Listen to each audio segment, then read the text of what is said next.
Good evening, welcome. Today we will be speaking about how a judgment is passed. How a judgment is passed in the criminal cases. We see many of criminal cases nowadays. We see that some people are given bail, some people are not given bail, some are acquitted. In the sense they are left free, saying that there's nothing, no offense against them, nothing has been done by them, no offense has been committed by them. Sometimes we see that they have been discharged, saying that okay, you have been discharged, you come when we call you. It can be reopened, the case can be reopened, or sometimes it is convicted, the persons are convicted, right? They are sentenced to prison, jail, sentence in the jail, okay? So how does a judge come to that opinion? I am not going to give you any details because honorable judges know their duty, what they are doing, on what grounds they are doing all these things. They know better than me. But I just want to give an insight into what are the basics, how they decide. As per law, how do they do it? That's it.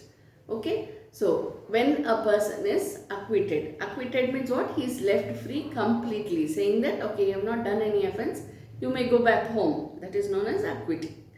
When a person is acquitted, there is absolutely no evidence to prove that he has committed an offense. Everywhere we see civil cases or criminal cases, proof is very important. You would have watched it in movies also, saying that where is the proof? Come on, tell me what is the proof, right? So, everywhere when we go to a court, it is automatic that we should prove whatever we are saying. So, when it is an acquittal, the judge passes an order saying that there is no offense which has been proved, saying that he has done that offense or he is involved in that offense, he or she has been involved in that offense at any stage or in any manner whatsoever. So in that case, the person will be acquitted, setting free completely. Second one, we come to discharge. When will a person be discharged? When can an under trial, we call him an under trial, when can a person be discharged from a case? Discharge happens when there is no sufficient evidence, when there is no sufficient reason to prove that he or she is the person who has committed the offense. There is no sufficient evidence. So in that case, discharge. Of course, other than this, we have many other grounds. But one of the main grounds which we as citizens need to know is there is no sufficient proof to prove that the person has committed so and so offense. So in that case, the court will discharge the person. But in case the police or anybody else, any other authority, okay, any other investigating authority finds a proof, then they can reopen the case and the person can be called back for the case hearing.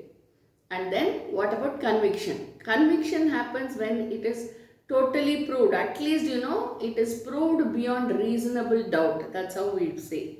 Reasonable doubt means what? There is sufficient grounds saying that the person has committed offense. It can be any type of evidence.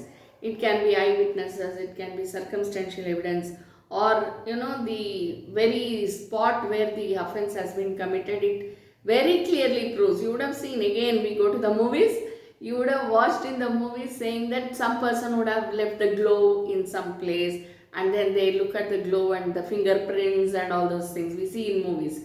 So these are also collected as evidences, and once it is proved beyond reasonable doubt, that is very sufficiently, it should be more than sufficient, then in that case the person is convicted and he is sentenced to